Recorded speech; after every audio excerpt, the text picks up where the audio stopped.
Welcome to Sangeeta blogs.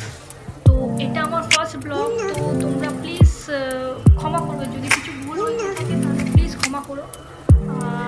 আর সাথে দেখো আমি যাতে একটু আগিয়ে যেতে পারি তোমাদের সাথে, তোমাদের যাতে নতুন নতুন ভিডিও দিতে পারি, তার জন্য সাথে আজকে অ্যাকচুয়ালি রাম মন্দির উদ্বোধন। তো সেই কারণে আমি আমার ঘরে একটা ছোট্ট ভোগের ভোগ বানিয়েছি আর কি। রাম সীতারাম নেই, কিন্তু অনেক ঠাকুর আছে, তাদের জন্য আমি আজকে রাম মন্দির উপলক্ষে একটা ছোট্ট ভোগ বানিয়েছি। চলো দেখি আমার কী ভোগ বানিয়েছি।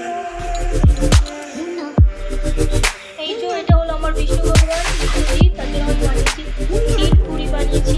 এখানে আছে আমার মাতা রানী, আমার বেণুদান, গণেশজি, এখানে মা আছে, তাদের জন্য আমি ক্ষীর পুরি বানিয়েছি। আজকের ওই ক্ষীর পুরি ছোট্ট ভোগ লাগিয়েছি ঠাকুরদেরকে।